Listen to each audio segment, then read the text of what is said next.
Thank you very much, Chris, for that introduction, from which I learnt a lot. And thank you also to the organizers of IEL for inviting me here. It's a great pleasure.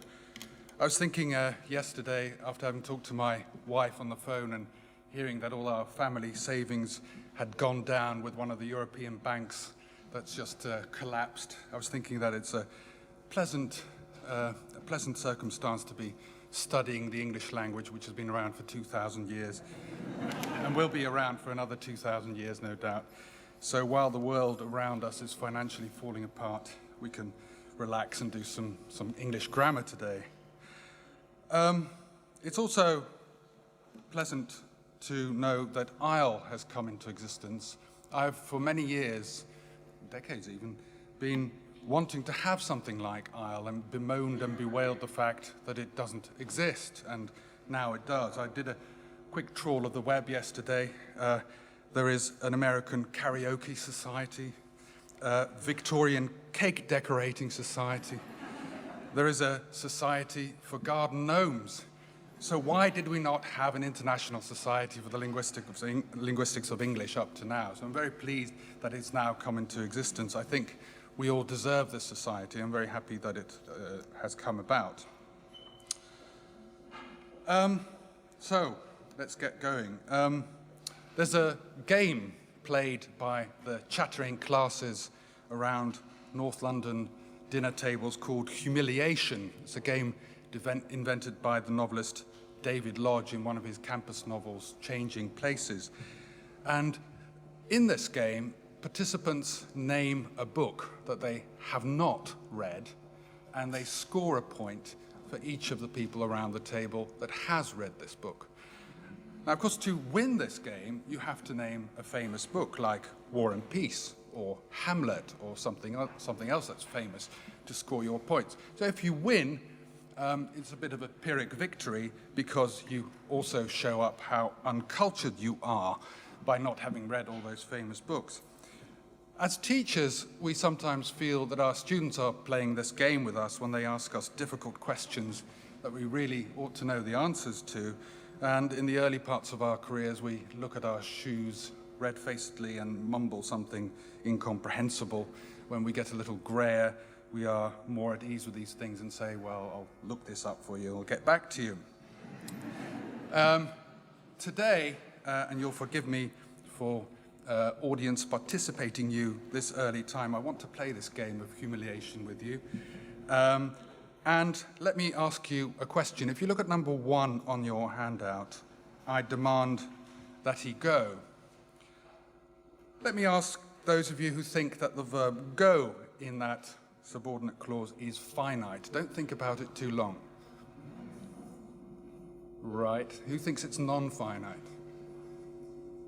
That doesn't add up. Some people are not putting up their hands. Is there anyone who thinks it's neither finite nor non-finite? Really? That's interesting. Okay. Well, you'll be forgiven if you're not so sure, because the answer isn't that obvious, and if you delve into the literature, you'll find that people arrive at very different conclusions about this verb and the subjunctive and subordinate clauses in particular. And so this is the subjunctive conundrum of my title. I want to start with a little bit of background as a reminder of the history of the subjunctive in English. In Old English, there were 2 forms of the singular and plural subjunctive, as in the paradigm for the class 1 weak verb trimon shown in 2 on the handout. So there's a full paradigm for the indicative present and past, as you can see, and for the subjunctive there was a present and past form as well, but only in the singular and plural. So even in Old English there was not a full set of forms, no person distinctions there. And this is from Richard Hogg's Grammar of Old English. The situation was a little bit more complicated for the verb be on, to be, whose present tense paradigm had alternative forms based on a B root and an S root, as shown in 3, and different forms for the past tense based on a W root, shown there on the right-hand side. For those of you who know Old English well, there should be some diacritic length marks here and there, but my computer couldn't do them. Incidentally, also, as far as PowerPoint is concerned, that's all you're going to get. I tried and struggled and battled with PowerPoint and decided I wouldn't bother putting all these tables in it. I just couldn't do it, so that's the full extent of my PowerPoint today. Now, the subjunctive had a wider sense of uses in Old English than in present-day English. As Elizabeth Torgot has noted, it was used, for example, in reported speech. As is well known, the subjunctive inflection was later lost, and the analytical system of modal verbs took over in English. Most modern grammarians agree that there is no justification for recognizing an inflectional subjunctive in English, and the present subjunctive is held to be identical to the base form of regular verbs, while the past subjunctive is identical to the past tense. By recognizing that there's no inflectional subjunctive mood in English, we avoid syncretism in the verbal paradigms of English, and which is a welcome result. However, there's much less agreement as to the question whether the italicized verb in one is finite or non-finite, as we've just seen by that poor show of hands. There's also no agreement as to whether the containing clause is finite or non-finite. For present-day English, a lot of claims have been made by scholars that the subjunctive is dying out. Famously, Fowler listed the facts on your handout in 4 about the subjunctive. The important general facts, he said, are that it is moribund, except in a few easily specified uses, that owing to the capricious influence of the much analysed classical moods upon the less studied native, it probably never would have been possible to draw up a satisfactory table of the English subjunctive uses, that assuredly no one will ever find it possible or worthwhile to do so now that the subjunctive is dying, and that subjunctives met with today outside the few truly living uses are either deliberate revivals, especially by poets, for legitimate enough archaic effect, or antiquated survivals giving pretentious flavour to their context, or new arrivals, possibly only in an age to which the grammar of the subjunctive is not natural but artificial. Now, I noticed on the programme there are going to be a few papers on usage and Fowler in particular. I'm not sure to what extent Fowler was influential in these views. Maybe we'll hear more about the influence of usage books in the 20th century this afternoon, 21st century rather, this afternoon. Pam Peters, in her usage guide from 2004, claimed that Fowler's views may have led to a decline in the use of the subjunctive. I'm not so sure, but Fowler was definitely very negative about it, and he was not the only one. Frank Palmer has also been uncompromising when he wrote that the notion of a subjunctive mood is a simple transfer from Latin and has no place in English grammar. However, in the 1990s, the attitudes towards the subjunctive changed when Robert Birchfield revised Fowler's book in 1998. He got rid of the whole entry on the subjunctive and changed it, and remarked that the subjunctive is in fact increasing in British English and in other varieties. And a number of studies have since shown that there has been a revival of the subjunctive in the 20th century. Among them are Overgaard, Hund, Serpolet, and Leach et al. Forthcoming. These are in your references at the end.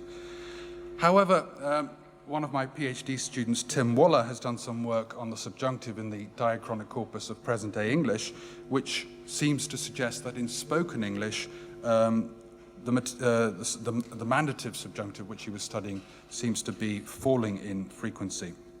So I think that in present-day English, we're very much in a state of flux. As for cross-varietal usage, it's well known that there is an important difference between British and American English. In Britain, the construction with should, putative should, as Quirk et al. Call it, as in, I think it's crucial that he should check the facts, is quite common. That's not so much the case in the States, but the regular subjunctive, as it were, is very much alive and kicking over there. According to John Aljo, in his book about British and American English, what he calls the mandative indicative, as in, I think it's crucial that he checks the facts, is frequent in the US, but frequent in the UK, but very rare in the US. And according to him, the construction is confusing for Americans because they either think that the speaker is making a statement or they think that the construction doesn't make any sense. I asked some American students last week whether they thought this was the case. They were a bit flummoxed by this. I don't think they agree very much with the statements that Algio has been making, but it's an interesting fact about the two varieties of English. Well, all this is by way of background, and I'd like to turn now to some modern approaches to the grammatical analysis of the subjunctive. Beginning with Quirk et al. 1985, in this grammar, the subjunctive is regarded as what they call a marked mood.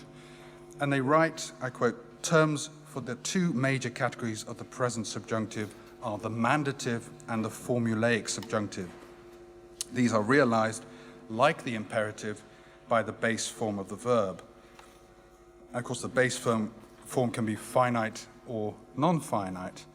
The subjunctive verb form is regarded as finite, despite the fact that there is no inflectional tense contrast and no person-number concord. Let's see if this works. Quirk et al. Propose what they call a scale of finiteness, as shown in Table 1 on your handout, applying the criteria immediately shown below the table. So the first criterion is A, finite verb phrases can occur as the verb phrase of an independent clause. Finite verb phrases have tense contrast.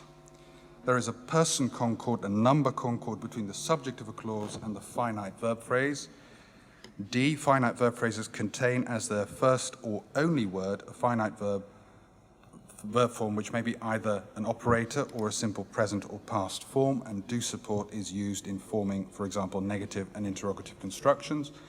And E, finite verb phrases have mood, which indicates the factual, non-factual, or counterfactual status of the predication. And Quirk et al. Then remark, and this is 5 on your handout, the 5 criteria listed above lead to inconsistency in that subjunctive and imperative verb phrases are, according to criteria A and E, finite, whereas according to criterion C, they are non-finite. Criterion D is not mentioned in the quotation, though the table clearly shows that, according to this criterion, subjunctives are regarded as non-finite. I think the table very nicely captures the hybrid nature of subjunctive clauses, though we might think of some possible modifications. I think that perhaps we could mark criterion A with a minus for the subjunctive, given that locutions like God save the Queen and heaven forbid are really quite fossilized. Subordinate mandative clauses can't stand on their own, and perhaps for that reason we should mark criterion B as minus, given that the past subjunctive is really, criterion B about the finite verb phrases having tense contrast should perhaps be marked minus, given that the past subjunctive is really syncretic with the past tense form. Criterion E, by stating that finite verb phrases have mood, which indicates the factual, non-factual, or counterfactual status of the predication, to my mind, perhaps confuses the syntax of the subjunctive verb phrase with its semantics, and perhaps for that reason we should drop that criterion altogether. As we'll see in a moment, however, there are reasons for regarding subjunctive clauses as finite to a degree, though these are not the decisive criterion.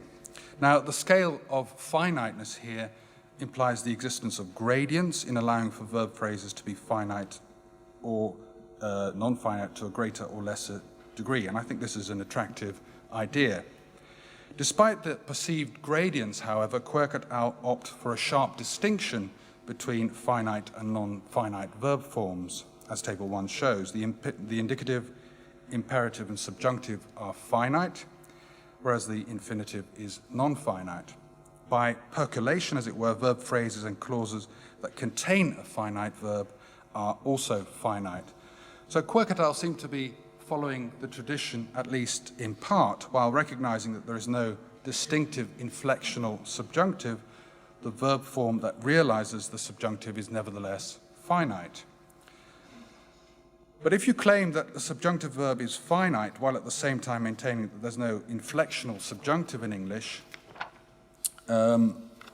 we might have a problem, and one of the consequences is that there is then no way to distinguish a subjunctive clause from an indicative clause. We can't say that a subjunctive clause is a clause that contains a subjunctive verb form because there aren't any subjunctive verb forms. Both subjunctive and indicative clauses in this view are finite, headed by a finite verb. Now, turning to two generative approaches, working in the generative tradition, Andrew Radford, in a 1988 book, treats subjunctive clauses as finite on two grounds, as the quotation from 6 makes clear. The claim that subjunctive clauses are finite can be defended on both universalist and particularist grounds.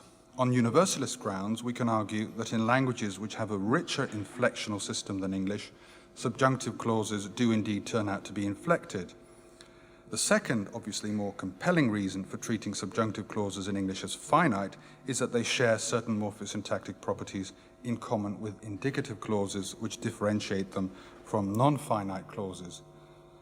For example, neither indicative nor subjunctive clauses can be subjectless, whereas non-finite clauses can indeed be subjectless. Secondly, subjunctive clauses pattern like indicative clauses and unlike non-finite clauses with respect to the case marking of any overt subject which the clause contains. Well, I think we can safely disregard the universalist reason, which Radford himself indicates is unpersuasive. We've all long accepted that we shouldn't model the grammar of English on Latin or other languages, and reviving this practice seems to be a wrong move.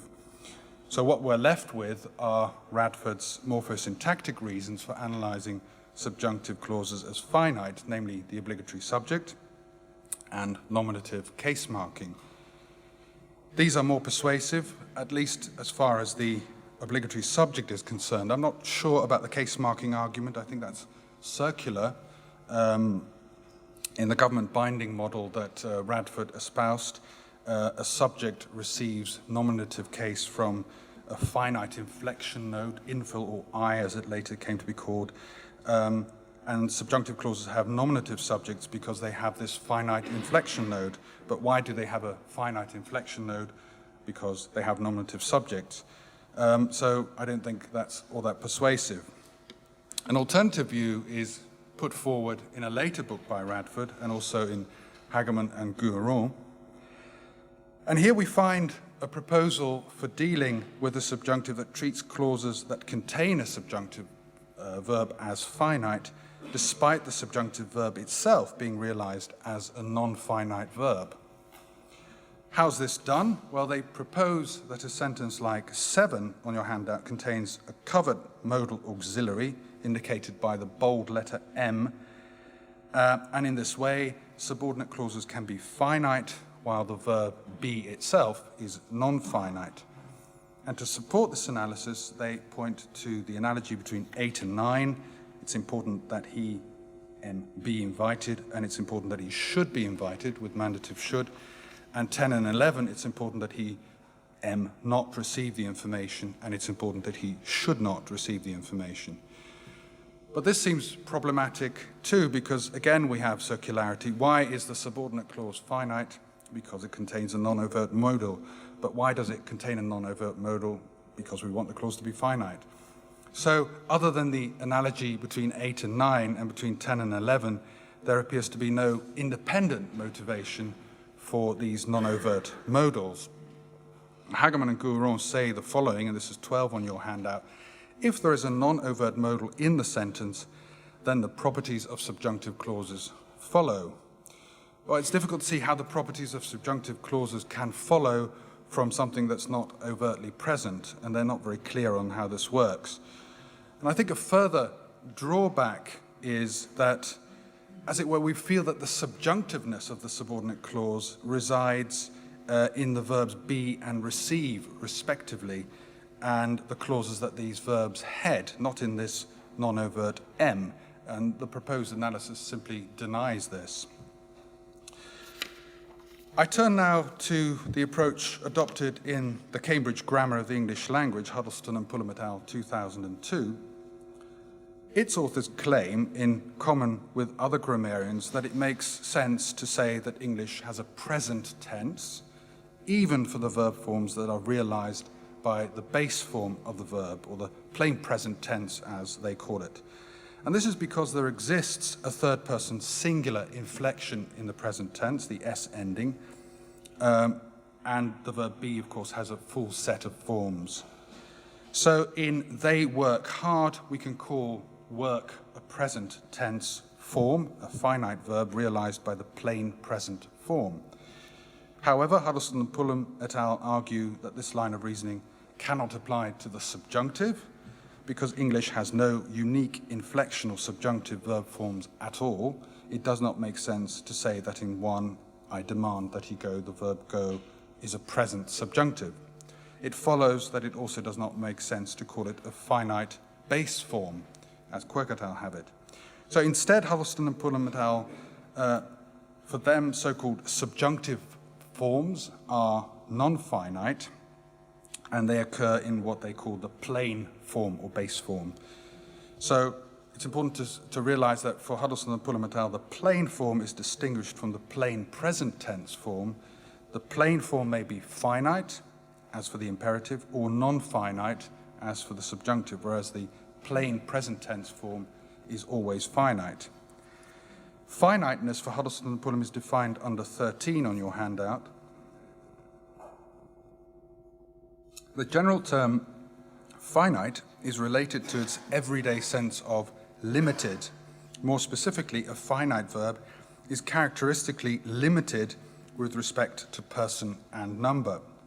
In its traditional application to English, for example, takes is finite in that it is limited to occurrence with a third-person singular subject. Being limited is thus a matter of being marked for the relevant categories. In English, for many grammarians, being limited with respect to person and number entails being tensed. By percolation, a verb phrase or clause is finite by virtue of its head being finite. Tensed verbs, with the exception of the modals, can head an independent predication. For Huddleston and Pullum, verb forms are either primary or secondary, and they write on 14 on the handout. Clauses whose verb is a primary form are finite. Those whose verb is a past participle or gerund participle, this is the present participle, are non-finite, but those with a plain form can be either, depending on the construction. So clauses containing a plain present tense form are finite and contain a finite plain present tense. Subjunctive clauses are examples of finite clauses headed by a non-finite plain form, as we'll see in a moment. So all this means that for Huddleston and Pullum, a clause that is marked as finite is not necessarily tensed, and a clause that is tensed is not necessarily finite. It can be non-finite. Now, to illustrate this, have a look at the example in 15 on your handout, the italicized portion there. He was pleased to have finished his exam.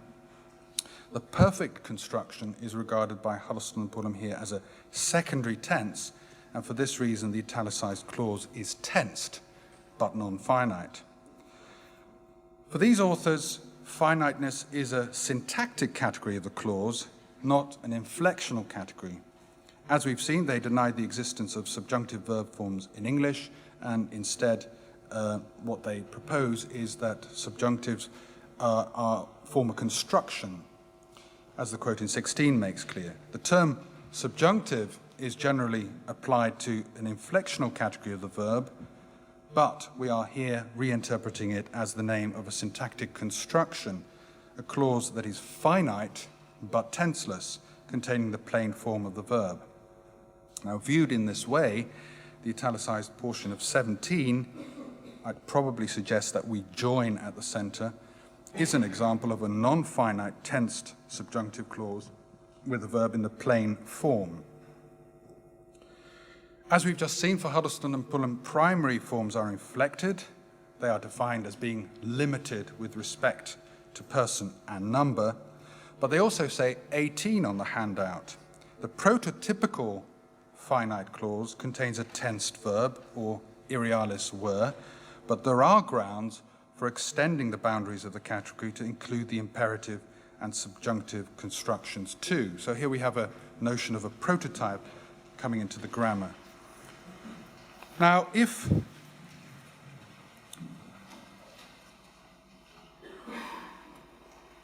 clauses containing imperatives and subjunctives are less prototypically finite, this can only mean that they are limited with respect to person and number to a lesser degree.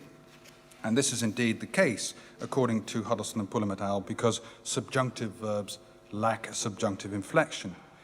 But if they are not inflected, this entails that defining the notion finite subjunctive construction becomes an issue.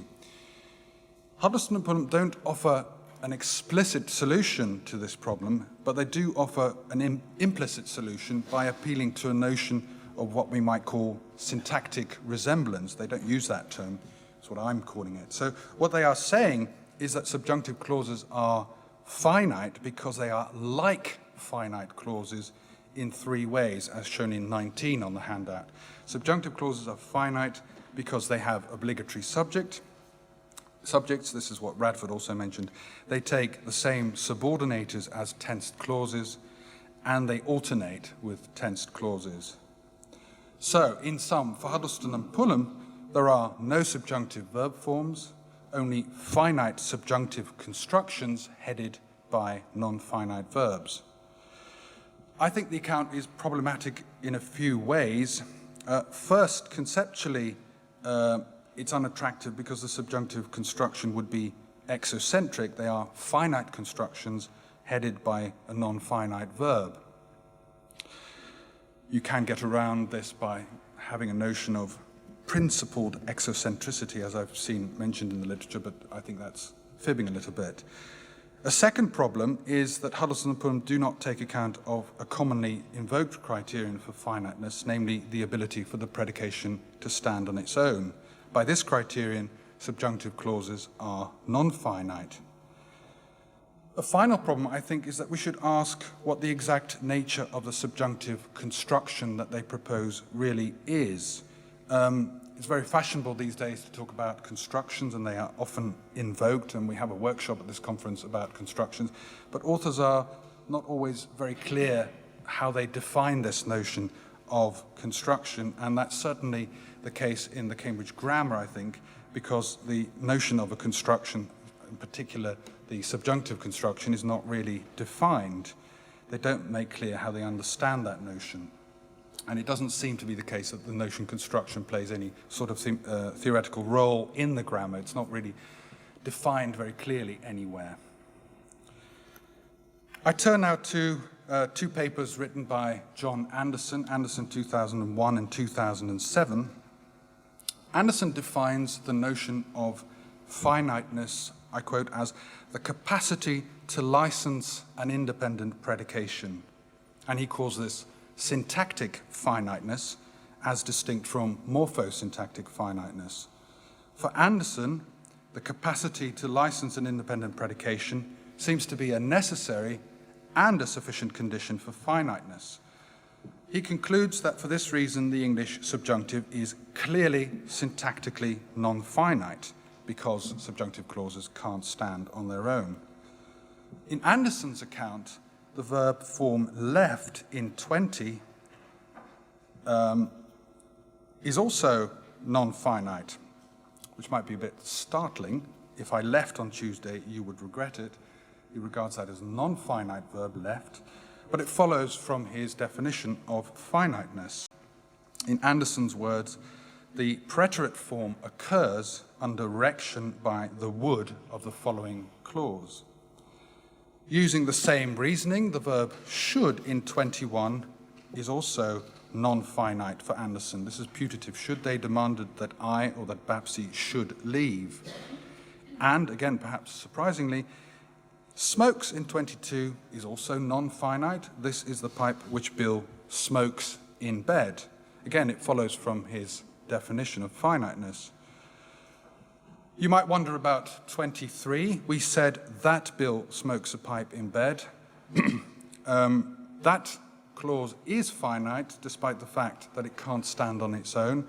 And this is because the subordinator is, in Anderson's words, extra-predicational and not pertinent to questions of finiteness. Whereas, of course, the relative pronoun which in 22 is clearly not extra-predicational. Anderson says that the subjunctive, this is 24 on the handout, the English subjunctive shows morphological reduction. If we recognize a continuum here, the subjunctive is relatively less morphosyntactically finite than the indicative, but more so than the infinitive, insofar as it distinguishes preterite versus non-preterite, though not necessarily as a reflection of temporal distinctions, and it licenses unmarked subjects. So we see some of the same criteria cropping up here. So it's reminiscent of Quercatel's model in Table 1, and also of what Huddleston and Pullum have said. Now, despite mentioning a continuum, it doesn't seem to play a role in Anderson's account. He has, as some of you may know, written about gradients in other work, but in this particular article, it doesn't seem to play a role. To my mind, characterizing finiteness as the capacity to license an independent predication is perhaps too restricted a definition of the notion of finiteness, leading to some startling results. Summarizing the analyses we've looked at so far, as we've seen, Quirk et al. Opt to analyze subjunctive clauses as finite, headed by a finite verb. Radford and Hageman and Gouron regard the subjunctive verb form as non-finite and appeal to a non-overt modal auxiliary verb to be able to analyze the subjunctive containing clause as finite. And this is similar to Huddleston and Pullum et al.'s analysis, except that for them the containing clause is a subjunctive construction, as they call it, which is regarded as finite by appealing to an unexpressed notion of syntactic resemblance. And for Anderson, subjunctive verbs and their clausal projections are non-finite. And as we've seen, all these approaches are problematic in some way or another. So what I want to do now is to turn to my own approach to subjunctives, which does build on these other analyses, of course. I would like to suggest an approach where we accept the notion of subjunctive construction, but analyze it as being non-finite all the way. That is to say, subjunctive clauses are non-finite because they are headed by non-finite verbs, as also argued by Anderson, but on different grounds, as we'll see in a moment. Now, this approach recognizes the fact that subjunctive constructions are predominantly non-finite in terms of the morphosyntactic features it displays, even though there are elements of finiteness to be discerned, as all the authors we've looked at have mentioned. These finite features, just to recap, are that the subjunctive clause has an obligatory subject, takes the same subordinators as tense clauses, and subjunctive clauses alternate with tense clauses. We could approach the subjunctive in terms of what I've elsewhere called subsective gradients. That is, the subjunctive is a non-finite clause, but a non-prototypical exemplar, because it also displays morphosyntactic features of finiteness. If we recast Quirk et al.'s Table 1 as in Table 2, I've recast it here, keeping some of Quirk et al.'s criteria, but removing some, as I suggested at the beginning, and putting some in. So criterion A, finite clauses can license an independent predication. The subjunctive can't. Finite clauses have tense contrast. The subjunctive doesn't. There are no past subjunctive verb forms. C, there is person concord and number concord between the subject of a clause and the finite verb phrase. This does not apply to the subjunctive. Finite clauses contain, as their first or only word, a verb form which may be either an operator or a simple present or past form, and do support is used in forming, for example, negative and interrogative constructions. This doesn't apply to the subjunctive. Criteria E and F do apply to the subjunctive. Finite clauses have an obligatory subject. and finite clauses make use of particular subordinators, typically that. So the picture that we get is shown there in Table 2, where A to D are marked minus and E and F are marked plus. So it does build on the insight that Quercetal had, that there is a scale of finiteness here. In marking criterion A with a minus, I'm disregarding the heaven forbid type of subjunctive, which is a relic in English. And like I said, as the table shows, the subjunctive is predominantly non-finite. So we could regard this as a case of subsective constructional gradients.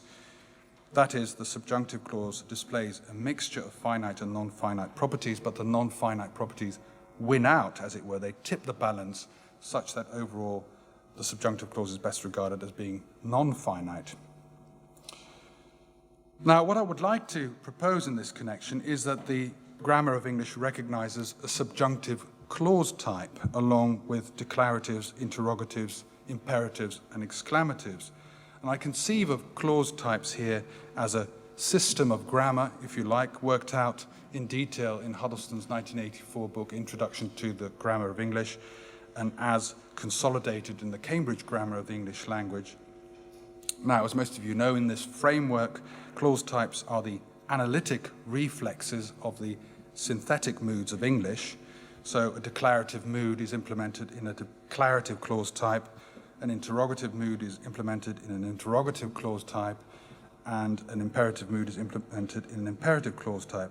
Each clause type, crucially, can be characterized syntactically and has an associated predominant use. So declaratives are typically used to make statements, interrogatives typically used to ask questions, etc. And as we all know, we have the well-known indirect speech acts of the can you pass the salt type, where an interrogative is used as a directive. Now, in order to talk of a subjunctive clause type, a case has to be made for the subjunctive to be a structure with a distinctive syntax of its own. And this can be done by enumerating some of the properties of subjunctive clauses we've been looking at. So in 25, subjunctive clauses take obligatory subjects, they take the same subordinators as tense clauses, alternate with tense clauses, do not take do support when negated, cannot occur on their own, have verbs which occur in the base form, and do not show a tense contrast, except for B, of course. Now, the fourth and fifth criteria here crucially distinguish subjunctive clauses from declarative clauses, and this is illustrated in 26 as compared with 27. So I suggest that he not go, not I suggest that he don't go. This is the typical subjunctive pattern when you have negation, whereas with the indicative we have do support, I suggest that he doesn't go, does not go, if we use an indicative. We see then that in negated subjunctive clauses, the negative marker not is placed before the verb, whereas the declaratives have do support. Now, if we recognize a subjunctive clause type, we obtain a neat parallel with the interrogative, imperative, and exclamative clause types, each of which also have a distinctive syntactic makeup. We have no interrogative, imperative, and exclamative moods in English, conceived of as verb inflections, but instead we have the interrogative, imperative, and exclamative clause types. So this is table 3. If there is no subjunctive mood in English, as most people agree, conceived of as a verb form, we can nevertheless recognize a subjunctive clause type, and it fits neatly into an existing system of grammar. The subjunctive has a typical use like the other clause types, namely expressing non-factuality, broadly conceived. Now, the proposal bears some resemblance to an analysis that Huddleston put forward in his 1984 book, where he proposes what he calls a jussive clause type, which comprises the two subtypes shown in table 4. So we have an imperative and a non-imperative there, and the non-imperative contains the main clause, subjunctive, heaven forbid, and the subordinate clause, subjunctive, it's essential that they be present. Huddleston reserves the label subjunctive in his 84 book for verbal inflections, and doesn't use it here. The jussive clause type, to me, seems a bit too commodious and appears justified mainly, if not exclusively, on the basis of the semantic resemblance between imperatives and subjunctives. The model in Table 4 is not adopted in the Cambridge Grammar.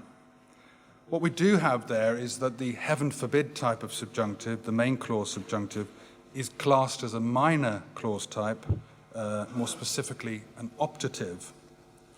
For the subordinate type, as we've already seen, something like it's essential that they be present, the label subjunctive construction is used.